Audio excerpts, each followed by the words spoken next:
নমস্কার, বাংলা সেরা গল্পে সবাইকে জানাই স্বাগত। শুরু করছি আজকের গল্প। আজ পড়ে শোনাব সাহিত্যিক তারাশঙ্কর বন্দ্যোপাধ্যায়ের লেখা গল্প রায়বাড়ি। তাহলে শুরু করি গল্প রায়বাড়ি।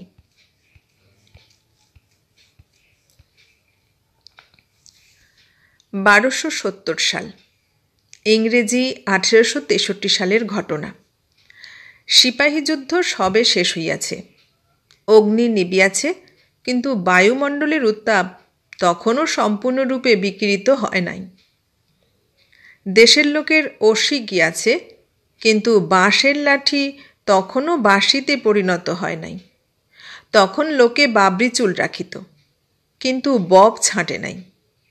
জমিদার তখনও ভূস্বামী, এবং তাহাদের সে স্বামিত্বের সত্যকার অর্থ তাহারা বজায় রাখিয়াছিলেন।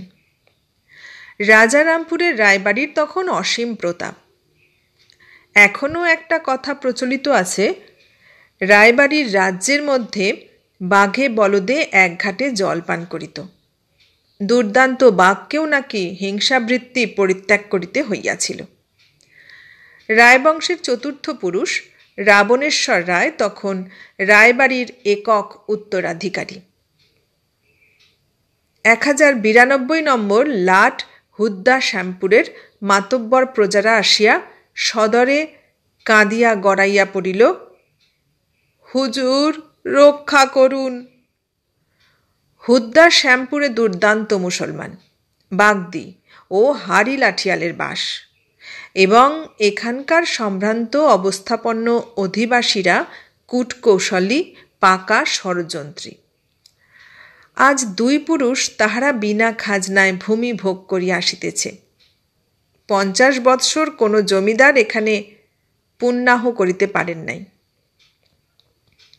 4-5 ঘর জমিদারের হাত ফের হইয়া অবশেষে হুদ্দা শ্যামপুর রাবণেশ্বর রায়ের হাতে আসিল।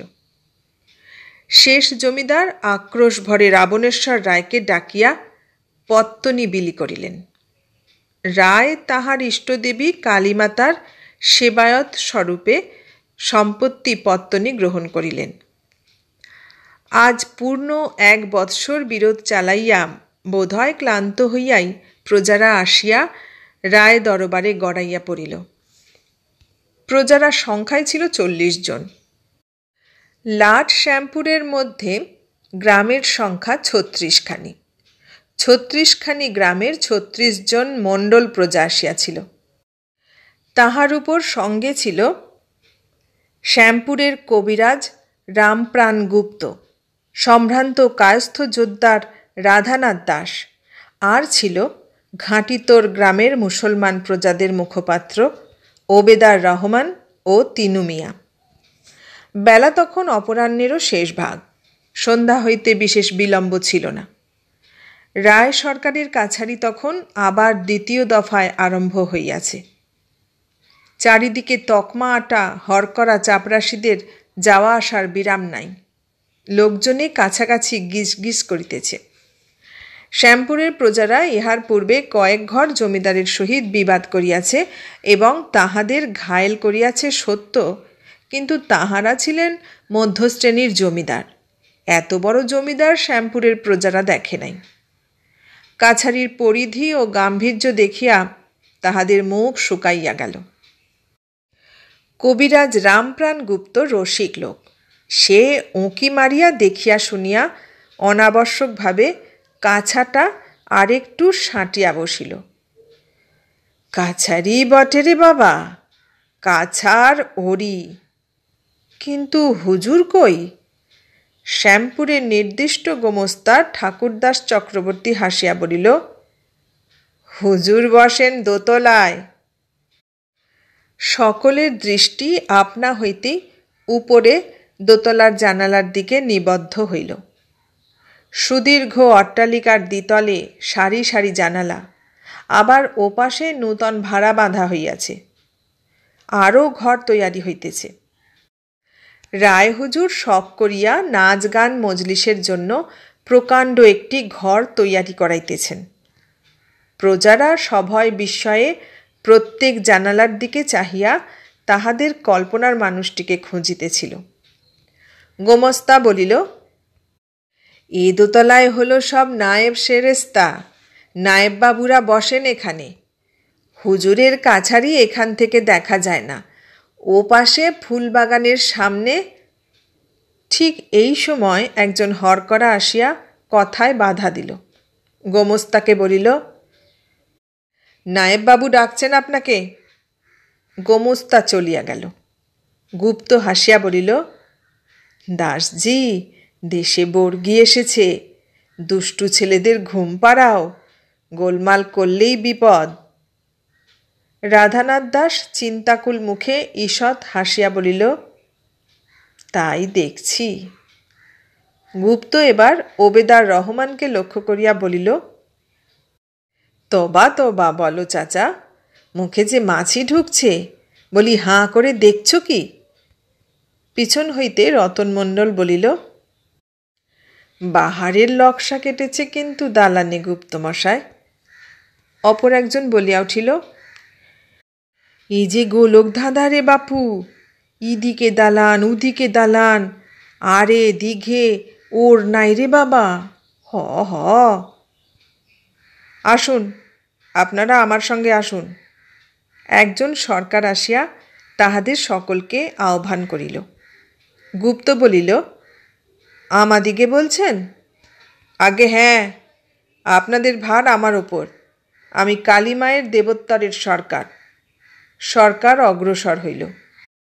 গুপ্ত কৃত্রিম ভয়ে বিহ্বলতার ভান করিয়া মৃদু স্বরে বলিল, ও দাসজি, কোথায় নিয়ে যাবে হে বাপু? গারদে না একেবারে? বিরক্তি ভরে বাধা দিয়া রাধানাথ দাস কহিল, চুপ করো গুপ্ত, সব সময় তোমার ইয়ে। হ্যাঁ। ওবেদার রহমান হাসিয়া বলিল, ভয় কি চাচা? আমাদের বাড়িও ঘাঁটি তোর, লাঠির ডগায় ঘাঁটি তোরাই হলো আমাদের ব্যবসা। ভয় কি? ঘাঁটি ভেঙে তোমাকে পিঠে করে নিয়ে পালাবো। কাছারি পার হইয়া রাধা গোবিন্দজির মন্দির, তাহার পর জগদ্ধাত্রীর বাড়ি, তাহার পর একেবারে গঙ্গার কূলের ওপরেই রায় চৌধুরীদের কালীবাড়ি। গঙ্গা যখন কূলে কূলে পাথার হইয়া ওঠে, তখন কালীবাড়ির বাঁধা ঘাটের প্রশস্ত চত্বরের গায়ে গঙ্গার জল ছলছল করিয়া আঘাত করে। ভিতরে দক্ষিণমুখী মন্দিরের সম্মুখে সুবৃহৎ সুউচ্চ নাট মন্দির। নাট মন্দিরকে পরিবেষ্টন করিয়া 3 দিকে খিলানের বারান্দাযুক্ত সারি সারি একতলা ঘর। দক্ষিণ দিকে বারান্দার কোণে পাশাপাশি 2টি ঘরের দরজা খোলা ছিল। খোলা দরজা দিয়া দেখা যাইতেছিল ঘরে শতরঞ্জির উপর সাদা চাদর ধপধপ করিতেছে। একদিকে সারি সারি বালিশ পড়িয়া আছে। ঘরের দরজার সম্মুখেই প্রকাণ্ড 2টা জালায় জল ও বড় বড় ঘটি রাখিয়া 2 জন চাকর অপেক্ষা করিয়া রহিয়াছে। সরকার বলিল, এইখানে আপনারা বিশ্রাম করুন। মুসলমান যারা আছেন তাদের জন্য ও পাশে ঘরের ব্যবস্থা হয়েছে, ঘরে জিনিসপত্র রেখে দিন। আগন্তুকদের কেহ কোনো উত্তর দিল না। সকলে সবিস্ময়ে দেখিতেছিল ঠাকুর বাড়ি। হাত মুখ ধুইয়া নাট মন্দিরে উঠিয়া তাদের বিস্ময় বিপুল হইয়া উঠিল। শুধু বিস্ময় নয়, শ্যামপুরের দুর্দান্ত অধিবাসী দলের শরীর কেমন ছমছম করিয়া উঠিল। প্রকাণ্ড নাট মন্দিরের অসাধারণ উচ্চতা সত্যই মানুষকে কেমন অভিভূত করিয়া ফেলে। তাহার উপর এত বড় নাট মন্দিরটার অভ্যন্তরভাগ তখন আধো আলো আধো ছায়ায় যেন থমথম করিতেছিল। চোখের সম্মুখের অন্ধকার ধীরে ধীরে কাটিয়া পরিবেষ্টনীর সম্পূর্ণ রূপ তাহাদের দৃষ্টিতে ধরা দিতেই তাহারা সভয়ে শিহরিয়া উঠিল। নাট মন্দিরের চারিপাশে থামের গায়ে নানা আকারের বলির খড়গ আলোকের অভাবে প্রভাহীন শানিত রূপ লইয়া ঝুলিতেছিল। মন্দিরের ঠিক সম্মুখেই দক্ষিণে বামে সুবৃহৎ 2 যূপকাষ্ঠ। দেবমন্দিরের দ্বার তখন রুদ্ধ ছিল। রুদ্ধ দ্বারের সম্মুখেই প্রণাম সারিয়া তাহারা আসিয়া বসার ঘরে আশ্রয় লইল। দুর্দান্ত ভয়ে ও আকুল চিন্তায় আচ্ছন্ন নির্বাক হইয়া সব বসিয়া রহিল। সহসা নীরবতা ভঙ্গ করিয়া রাধানাথ দাস বিরক্তি ভরে বলিয়া উঠিল, কে রে বাপু, ফোঁস ফোঁস করছিস কে? কেহ উত্তর দিল না। এই সময় একজন চাকর আলো লইয়া ঘরে প্রবেশ করিল। সেই আলোয় দেখা গেল এক কোণে বালিশে মুখ গুঁজিয়া প্রৌঢ় বিপিন মোড়ল ফোঁস ফোঁস করিয়া কাঁদিতেছে। দাস দাঁত কিসকিস করিয়া কি বলিতে গেল, কিন্তু তাহার পূর্বেই চাকরটা বলিয়া উঠিল, হুজুর আসছেন। বলিতে বলিতেই সে তাড়াতাড়ি বাহির হইয়া গেল। ঘরের ছাদের উপর রাবণেশ্বর রায়ের খড়মের শব্দ খটখট করিয়া কঠোর শব্দে বাজিতেছিল।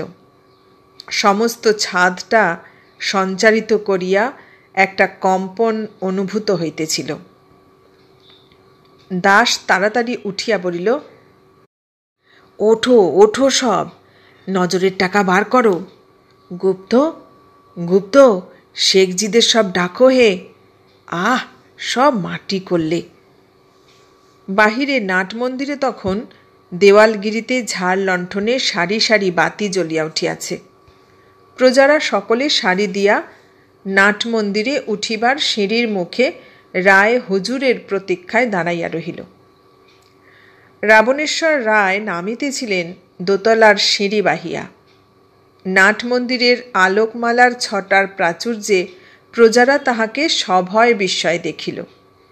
দীর্ঘাকার পুরুষ, খড়গের মতো তীক্ষ্ণ দীর্ঘ নাসিকা, আয়ত চোখ, সর্বাঙ্গের মধ্যে স্থূলতার এতটুকু চিহ্ন নাই, কিন্তু সিংহের মতো বলিষ্ঠ দেহ, প্রশস্ত বক্ষ, ক্ষীণ কোটি, বছর প্রায় 40, পরিচ্ছদ ভূষণের মধ্যে পরনে গরদের কাপড়, কাঁধে নামাবলী, অনাবৃত বক্ষে শুভ্র উপবীত ও রুদ্রাক্ষের মালা, দক্ষিণ বাহুতে সোনার তাগায় একটি মোটা রুদ্রাক্ষ, হাতের অনামিকায় নবরত্নের একটি আংটি। হিন্দু প্রজারা ভূমিষ্ঠ হইয়া প্রণাম করিল। মুসলমান প্রজারা আভূমি নত হইয়া সেলাম করিল। সঙ্গে সঙ্গে ঠুং ঠুং শব্দ উঠিতেছিল নজরের টাকার।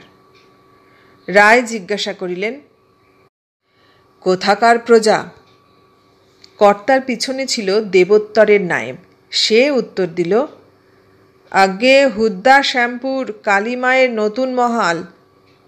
হুদ্দা শ্যামপুর? রাবণেশ্বর রায় ঈষৎ চঞ্চল হইয়া উঠিলেন। তাহার কাঁধের নামাবলিখানা স্খলিত হইয়া নিচে পড়িয়া গেল। নায়েব তাড়াতাড়ি সেখানা উঠাইয়া লইল। রায় গম্ভীর কণ্ঠে বলিয়া উঠিলেন, তারা তারা। তারপর ভ্রুক্ষেপহীন পদক্ষেপে নাটমন্দিরের উপরে উঠিয়া গেলেন। সে পদক্ষেপের তাড়নায় নজরের টাকাগুলি চারিদিকে ছড়াইয়া পড়িল। নায়েব দেখিয়া শুনিয়া নজরের টাকাগুলি গুনিয়া গাঁথিয়া তুলিয়া লইল। ওদিকে তখন দেবী মন্দিরের দ্বার খোলা হইয়াছে। প্রকাণ্ড কাঁসরখানায় ঘন ঘন শব্দে ঘা পড়িতেছে। সঙ্গে সঙ্গে ঢাক, কাঁসি, শিঙা বাজিতেছিল।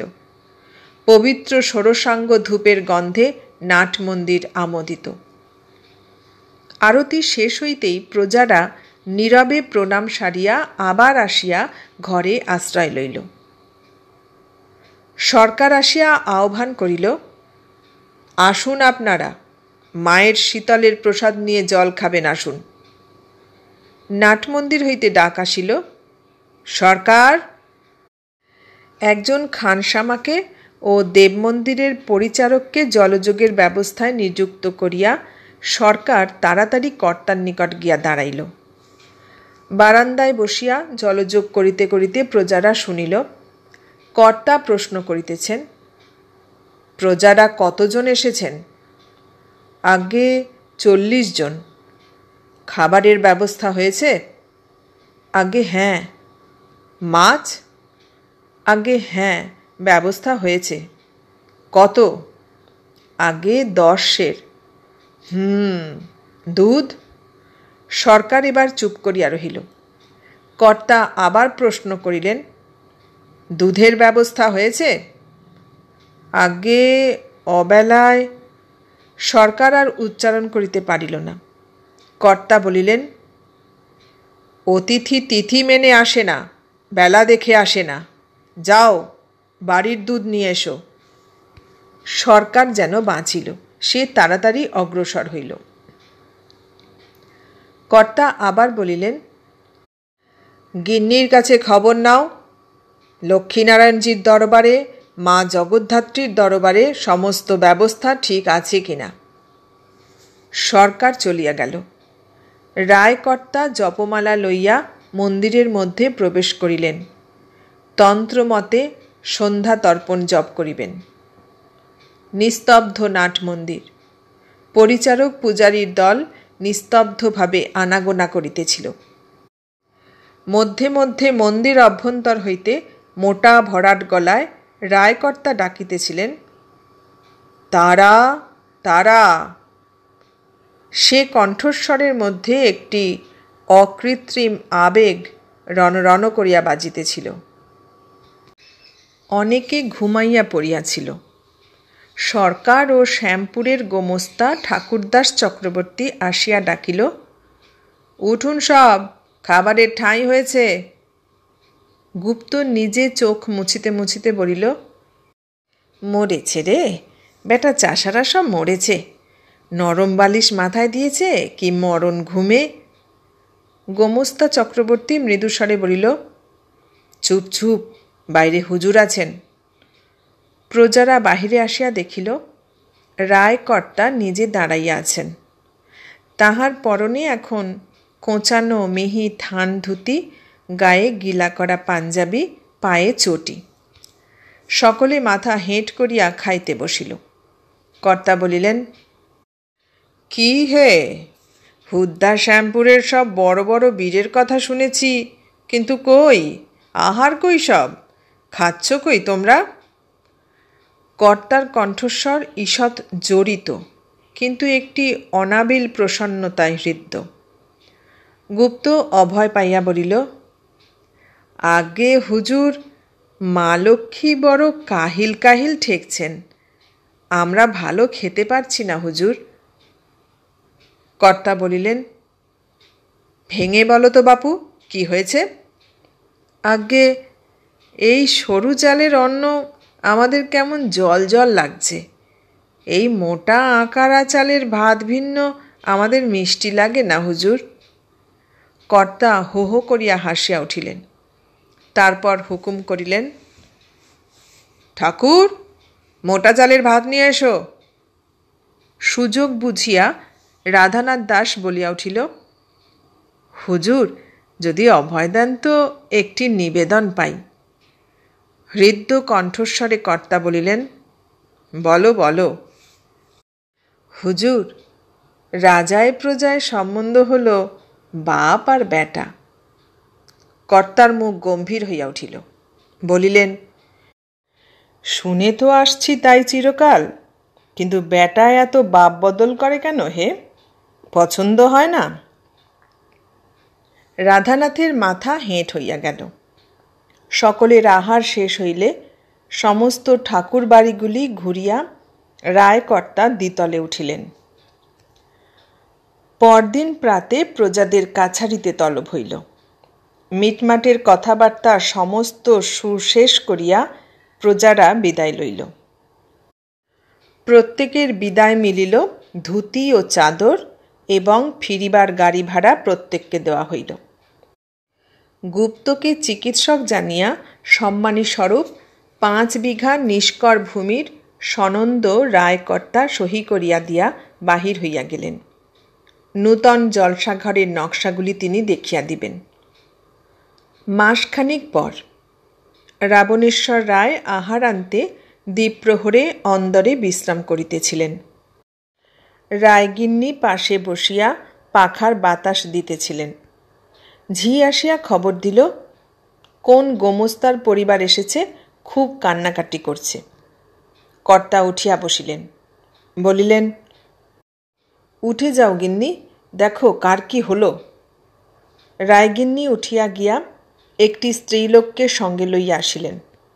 স্ত্রীলোকটির কাপড়খানা জীর্ণ নয়, কিন্তু কাদায় ধুলায় মালিন্যের আর তাহাতে শেষ নাই। তাহার কোলে একটি শিশু। শিশুটিকে রায়কর্তার পায়ের উপর ফেলিয়া দিয়া মেয়েটি মূর্তিমতী বিষণ্নতার মতো দাঁড়াইয়া রহিল। গিন্নি সজল চক্ষে কহিলেন, হুদ্দা শ্যামপুরের গোমস্তা ঠাকুরদাস চক্রবর্তীর স্ত্রী। মেয়েটি আবার হু হু করিয়া কাঁদিয়া উঠিয়া কর্তার পায়ের উপর আছাড় খাইয়া পড়িল। কর্তা শশব্যস্তে বলিলেন, ওঠো মা, ওঠো, কি হয়েছে বলো। গিন্নি বলিলেন, প্রজারা চক্রবর্তীকে পুড়িয়ে মেরেছে, নগদই কোনো রকমে এদের নিয়ে এখানে এসেছে।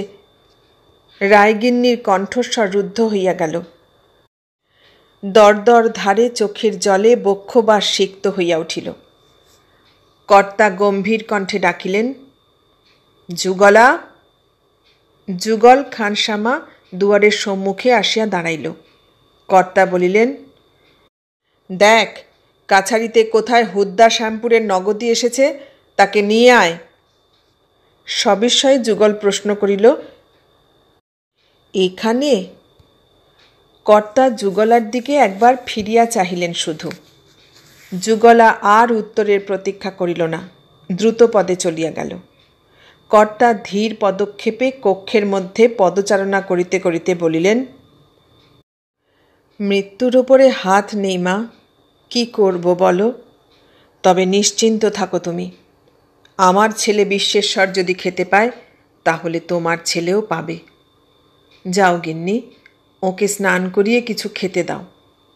যাও মা, তুমি ওর সঙ্গে যাও। মেয়েটি ধীরে ধীরে গিন্নির সহিত চলিয়া গেল। অল্পক্ষণ পরেই যুগলা নগদীকে সঙ্গে করিয়া ঘরে প্রবেশ করিল। সে যাহা বলিল তাহা এই, প্রজারা এখানে মৌখিক মিটমাটের কথা শেষ করিয়া গেলেও ভিতরে ভিতরে তাহারা ষড়যন্ত্র পাকাইয়া তুলিতেছিল। হুজুর নাকি এখানে তাহাদের বাপ তুলিয়া কি গালিগালাজ করিয়াছিলেন। জমিদার পক্ষীয় কেহ কিন্তু তাহাদের মনোভাব বুঝিতে পারে নাই। ঘটনার দিন গোমস্তাকে নিমন্ত্রণ করিয়া লইয়া গিয়া গুড় তৈয়ারি করা উনানের মধ্যে পুরাইয়া মারিয়াছে। সঙ্গের চাপরাশি দুইজনও জখম হইয়া এখনও সেখানে যে কী অবস্থায় আছে তাহা সে বলিতে পারে না।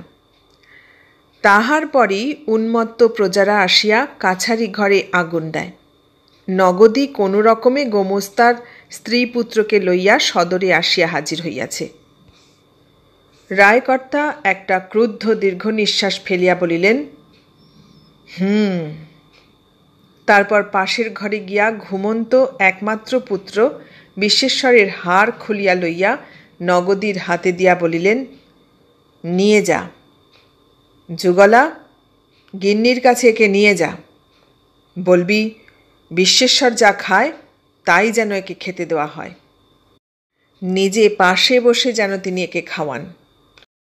আর কেলে বাগদিকে ডেকে নিয়ে আয়, এখুনি, এইখানে। কিছুক্ষণ পরে যুগলার পিছন পিছন দীর্ঘ শীর্ণ প্রেতের মতো এক মূর্তি অন্দরে একেবারে কর্তার শয়নকক্ষে নিঃশব্দ পদক্ষেপে গিয়া প্রবেশ করিল।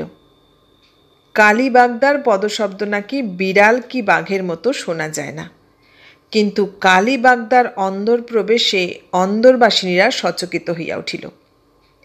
এ ব্যবস্থা অভিনব। রায় অন্দরে খানসামা ও কদাচিৎ নায়েব ব্যতীত অপর কেহ কখনো প্রবেশ করে নাই। অন্দরের মধ্যে একটা অস্ফুট গুঞ্জন গুঞ্জিত হইয়া উঠিল। রায়গিন্নি কথাটা শুনিয়া বিচলিত হইয়া উঠিলেন। কালী বাগদির পরিচয় তাহার কাছে অজ্ঞাত ছিল না। তিনি তাড়াতাড়ি উপরে উঠিয়া গেলেন। ঘরে প্রবেশ মুখেই তিনি শুনিলেন রায়কর্তা বলিতেছেন, 36 মৌজা কালো করে দিয়ে আসতে হবে। একখানা চালা বাঁচলে তোর মাথা বাঁচবে না, বুঝলি? কেউ যেন এক ফোঁটা জল আগুনে দিতে না পারে। কালী অত্যন্ত শান্ত স্বরে বলিল, এই বেলাতেই বেরিয়ে পড়ছি আমরা। রায়গিন্নি ঘরে প্রবেশ করিয়া বলিলেন, না, তা হবে না, আমি হতে দেব না। কর্তা বাঘের মতো গর্জন করিয়া উঠিলেন, কি হবে না? গ্রাম পোড়াতে আমি দেব না, প্রজাশাসন। রায়কর্তা বাধা দিয়া বলিলেন, যা বোঝো না গিন্নি, সে বিষয়ে হাত দিতে যেও না। গিন্নি এবার বলিলেন, কালী, তুই যদি যাবি। কালীর দিকে ফিরিয়া তিনি দেখিলেন, কই কালী? কালী কখন নিঃশব্দ পদক্ষেপে চলিয়া গিয়াছে।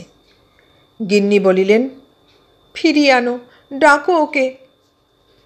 গিন্নি, মাটি বাপের নয়, মাটি দাপের।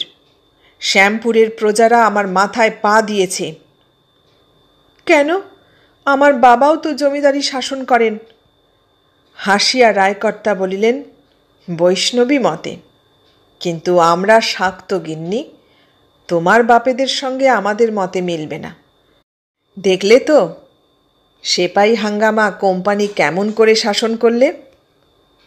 রায়গিন্নির চোখ ছলছল করিয়া উঠিল। বলিলেন, দেখো, প্রজা না হয় দোষ করেছে, কিন্তু তাদের স্ত্রী পুত্র। রায়কর্তা ঘর হইতে বাহির হইয়া পড়িলেন। অসময়েই আজ অন্দর হইতে বাহির হইয়া কাছারিতে চলিয়া গেলেন। দিন 5 পর রায়কর্তা কালী মন্দিরে সন্ধ্যা তর্পণ করিয়া নাটমন্দির হইতে নিচে নামিতেছেন। এমন সময় নাটমন্দিরের থামের সুদীর্ঘ ছায়া যেন কায়া গ্রহণ করিয়া সম্মুখে আসিয়া দাঁড়াইল। ছায়ার সঙ্গে মিশিয়া দাঁড়াইয়াছিল কালী বাগদি। সে আসিয়া প্রণাম করিয়া এক পাশে দাঁড়াইল। কর্তা জিজ্ঞাসা করিলেন, কালী? শান্ত মৃদুস্বরে কালী কহিল, কাজ হয়ে গিয়েছে হুজুর। কর্তা বলিয়া উঠিলেন, তারা তারা। তারপর ডাকিলেন, অক্ষয়। অক্ষয় কালী মন্দিরের পরিচারক। সে আসিলে বলিলেন, কালীকে মায়ের প্রসাদী কারণ দাও গিয়ে। আবার বলিলেন, কিছুদিন পর আবার একবার। কালী নিঃশব্দে প্রণাম করিয়া চলিয়া গেল। রায়গিন্নির কাছে সংবাদটা গোপন রহিল না। তিনি কাঁদিয়া কহিলেন, উহ, এই বৈশাখ মাস, কালবৈশাখীর দুর্যোগ, ছেলে মেয়ে নিয়ে, উহ। রায়কর্তা গম্ভীর মুখে বসিয়া রহিলেন। রায়গিন্নি আবার বলিলেন, লোকের দীর্ঘশ্বাসকে তুমি ভয় করো না? আমার ওই একটি সন্তান। বাধা দিয়া রায়কর্তা বলিলেন, রায়বংশে আমাকে নিয়ে 4 পুরুষ, বিশ্বেশ্বর 5ম পুরুষ। ওই এক সন্তানই হয়ে আসছে ব্রজরানী, আর দুর্দান্ত প্রজাশাসনও এই ধারায় আমাদের হয়ে আসছে। তুমি ওই ঠাকুরদাস চক্রবর্তীর স্ত্রী পুত্রের দিকে তাকিয়ে কথা বলো। জানো, দ্রৌপদীর বেনি দুঃশাসনের রক্তেই বাঁধা হয়েছিল। কৌরব বংশে বিধবার আর সংখ্যা ছিল না। ব্রজরানী বলিলেন, কিন্তু গান্ধারীর অভিশাপ, প্রভাসের কথাও স্মরণ করো। কর্তা স্থির দৃষ্টিতে পত্নীর মুখের দিকে চাহিয়া রহিলেন। ব্রজরানী বলিলেন, জানো, আজ কদিন থেকেই আমি স্বপ্ন দেখি। এবার হা হা করিয়া হাসিয়া কর্তা বলিলেন, ছেড়ে দাও স্বপ্নের কথা।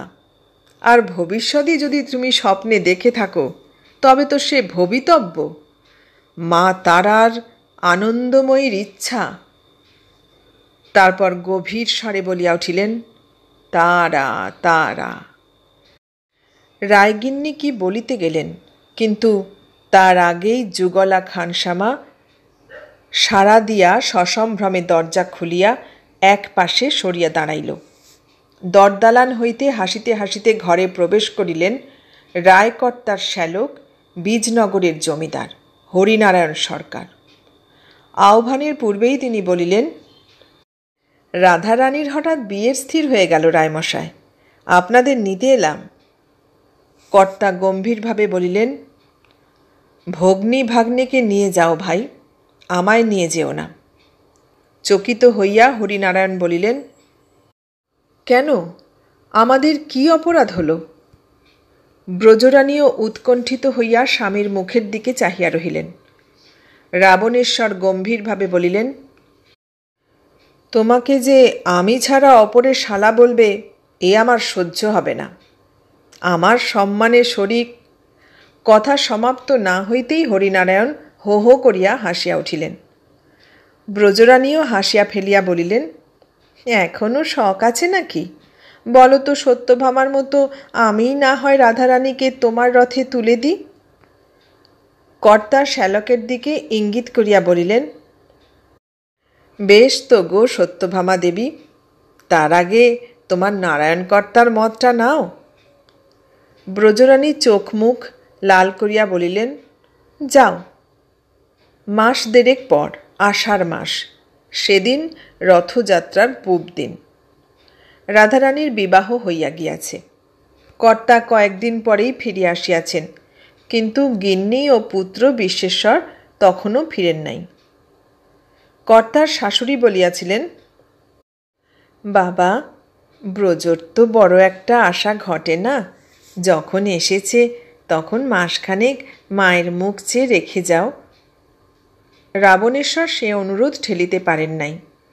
যুগল খানসামা, কালীবাগদি প্রমুখ কয়েকজনকে সেখানে রাখিয়া তিনি ফিরিয়া আসিয়াছেন। আগামীকল্য রথযাত্রার দিন রায়বাড়ির সদর পুণ্যাহ হইবে। এই দিনটি পুণ্যাহের জন্য বরাবর নির্দিষ্ট হইয়াছে।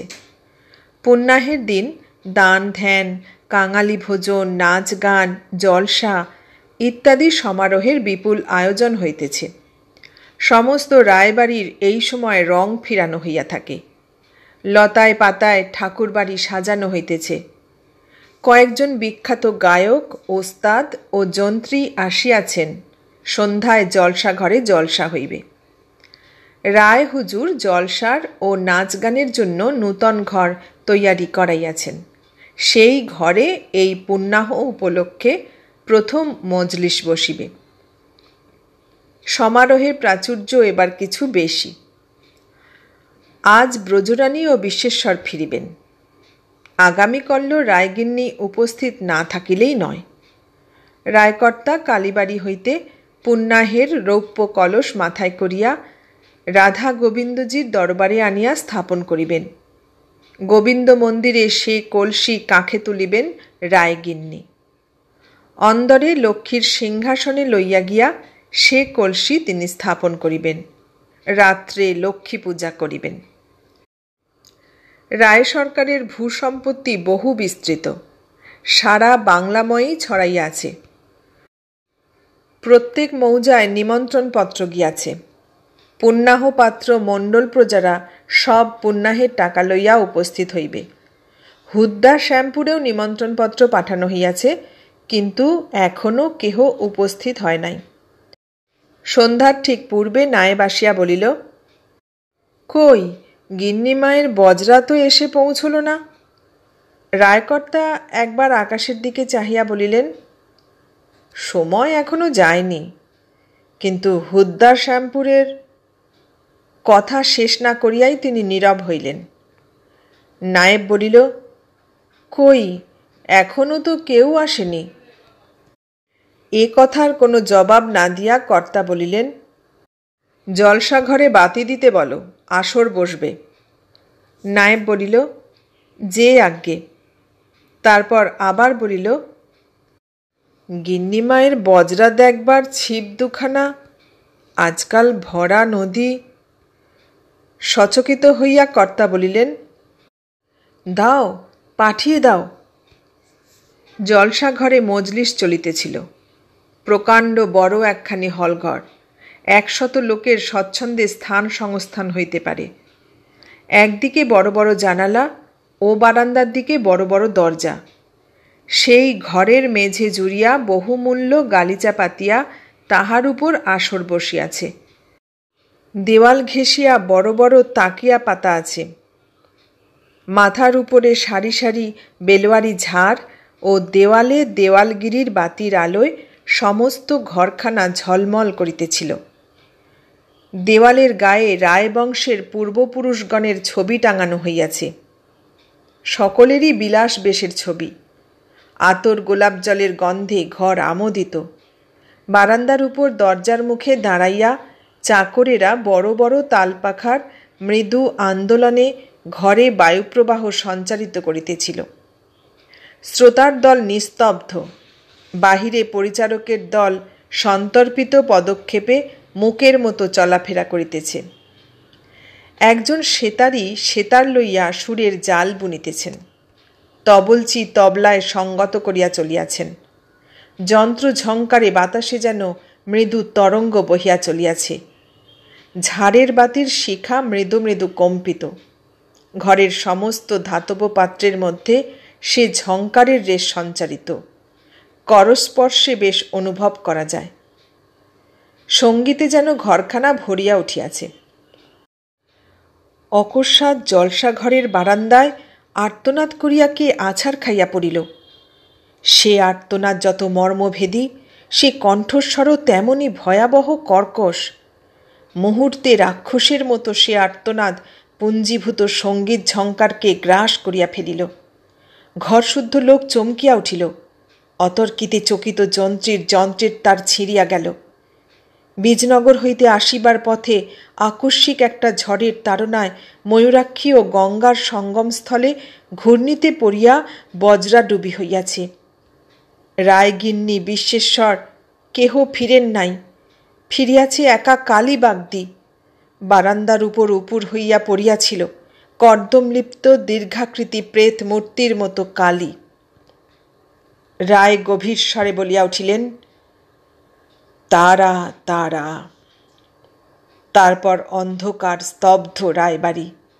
গভীর রাত্রির স্তব্ধতা ভেদ করিয়া মধ্যে মধ্যে কালী মন্দিরের প্রাঙ্গণে রব উঠিতেছিল, তারা তারা।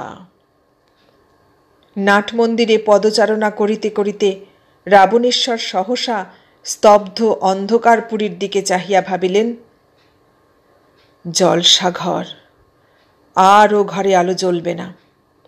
প্রথম দিনেই নিভে গেল। রায়বংশ আজ নির্বংশ।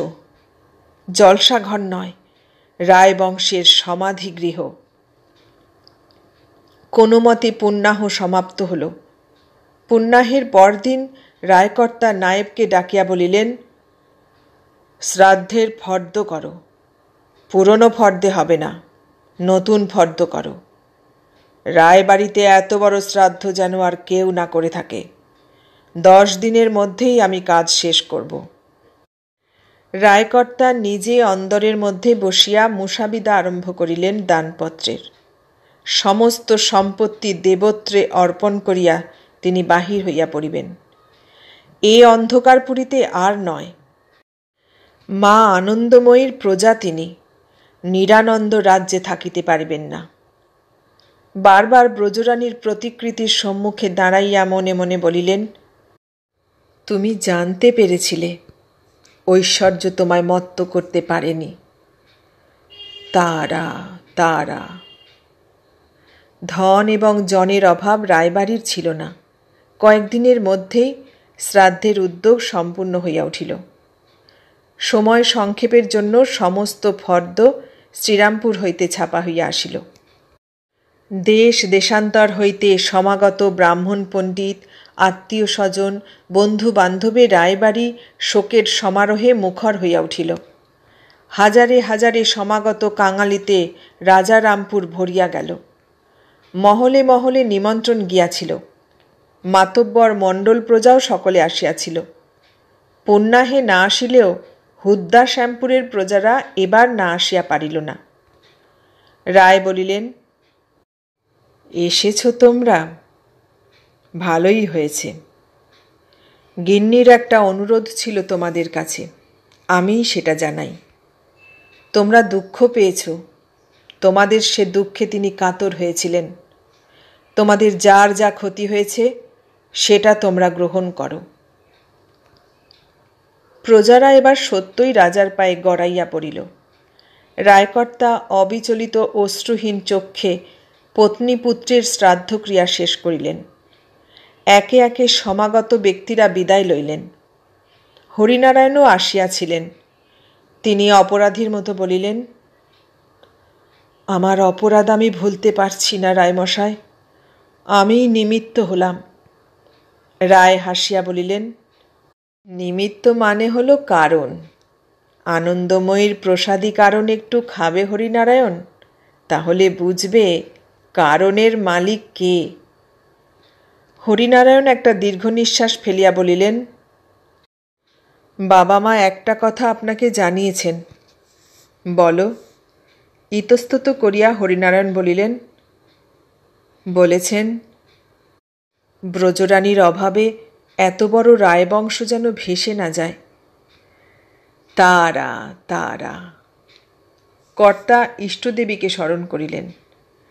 রায়বংশ শেষের কথা এই মুহূর্তে হরিনারায়ণ তাহার প্রত্যক্ষ চিন্তার মধ্যে আনিয়া দিয়াছেন। বহুদিন পরে হরিনারায়ণ আবার বলিলেন, আমার কথা এখনো শেষ হয় নাই রায়মশায়। রায় বলিলেন, বলো তুমি হরিনারায়ণ, মাকে ডাকার তো সময় অসময় নেই, ডাকলাম একবার এমনি। বলো, কি বলবে বলো। বাবা মার অনুরোধ, আমারও প্রার্থনা আপনার কাছে, নন্দরানীকে আপনি, অর্থাৎ আমার শালা ডাক তোমার বড়ই মিষ্টি লাগে কেমন, বলিয়া তিনি হো হো করিয়া হাসিয়া উঠিলেন। নন্দরানী হরিনারায়ণের সর্বকনিষ্ঠা বিবাহযোগ্যা ভগ্নী। হরিনারায়ণ কিন্তু এ হাসিতে মাথা নত করিয়া রহিলেন, আর তিনি অনুরোধ করিতে পারিলেন না। সর্বশেষ বিদায় লইলেন তিনি।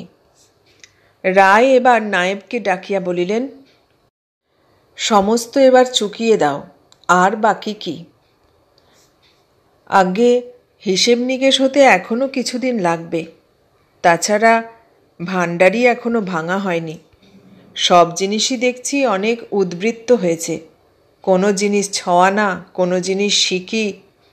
বাধা দিয়া বিরক্তি ভরে রায় বলিলেন, থাক, ভাণ্ডার যেমন আছে তেমনই থাক। তুমি এই কাগজগুলো একবার দেখে দলিলে চড়িয়ে নিয়ে এসো। একগোছা কাগজ তিনি নায়েবের হাতে তুলিয়া দিলেন। কাগজ গোছার একখানার উপর দৃষ্টি বুলাইয়া নায়েব শকাতরে প্রভুর দিকে চাহিল। রায় সম্মুখের খোলা জানালা দিয়া অদূরবর্তী ভরা গঙ্গার দিকে চাহিয়া বসিয়া রহিলেন। 4-5 দিনের মধ্যেই দলিল দস্তাবেজ প্রস্তুত হইয়া গেল। রায় সেদিন ভাবিতেছিলেন, এগুলি সদরে লইয়া গিয়া পাকা করিয়া ফেলিতে হইবে।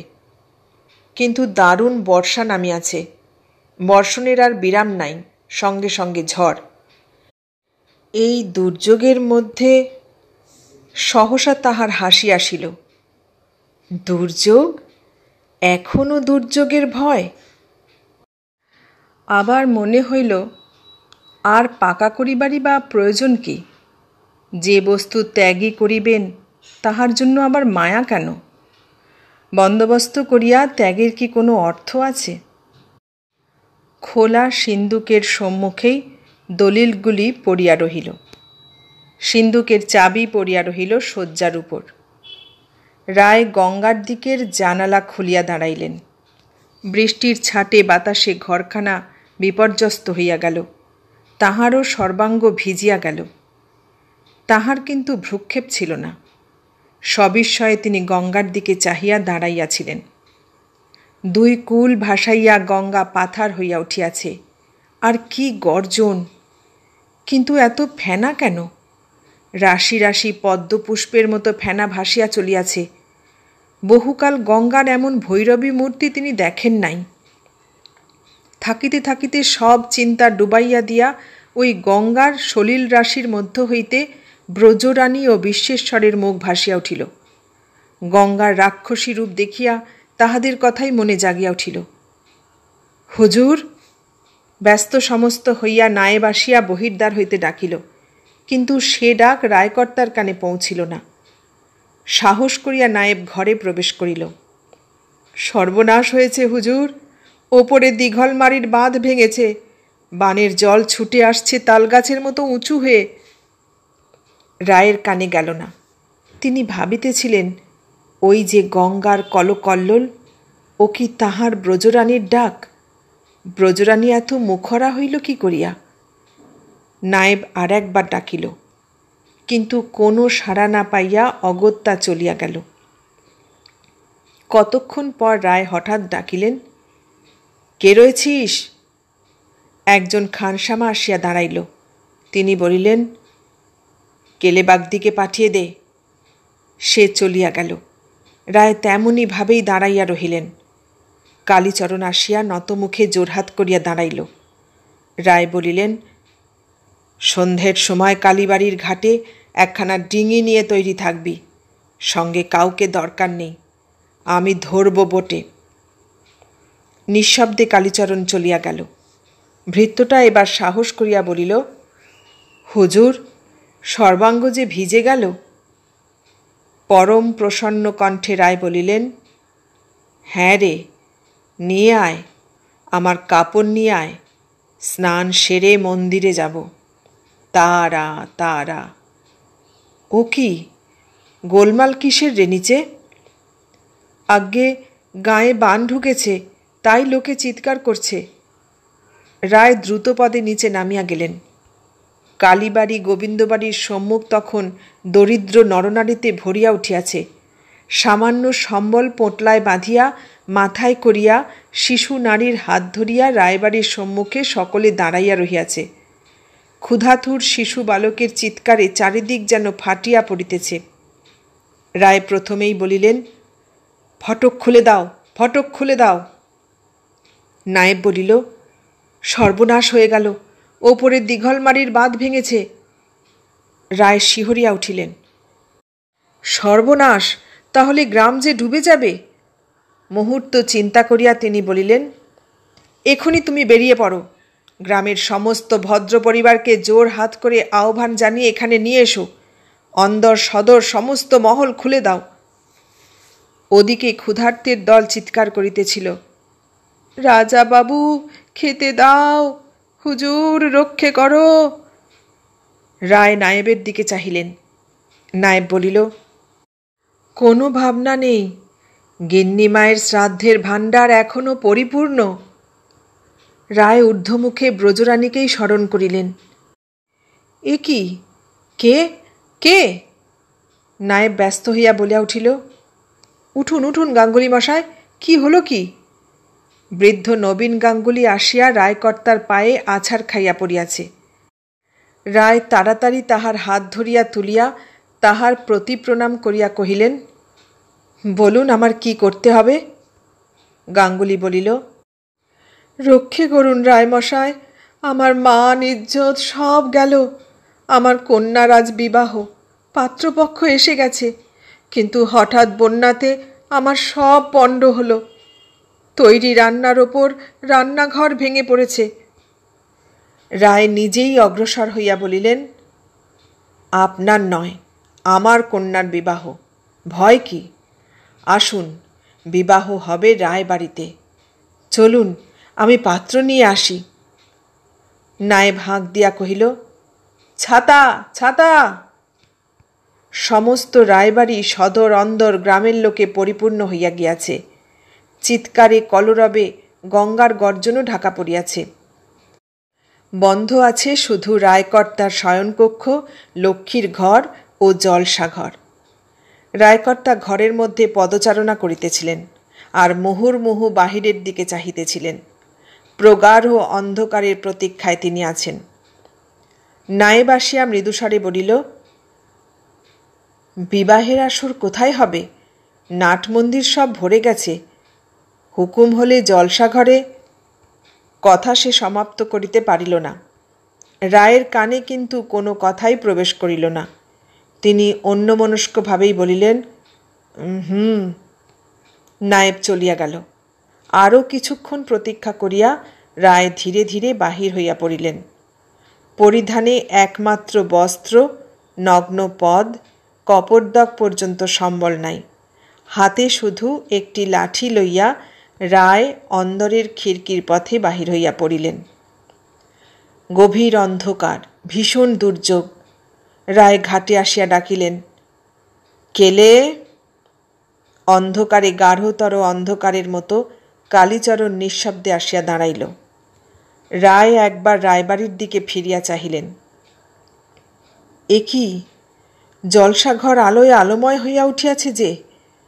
উন্মুক্ত সুবৃহৎ জানলার মধ্য দিয়া রায় দেখিলেন জলসাঘরে বিবাহের মণ্ডপ স্থাপিত হইয়াছে। একদিকে দাঁড়াইয়া বর, কন্যা তাহাকে প্রদক্ষিণ করিয়া ফিরিতেছে। ঘন ঘন হুলুধ্বনি ও শঙ্খধ্বনিতে জলসাঘর উৎসবময়ী হইয়া উঠিয়াছে। রায় দেখিলেন বাতিদানের বাতিগুলি সমস্তই ছোট ছোট, প্রায় অর্ধেক। ওহ, সেদিনে নির্বাপিত অর্ধদগ্ধ বাতিগুলি আবার জ্বলিয়া উঠিয়াছে।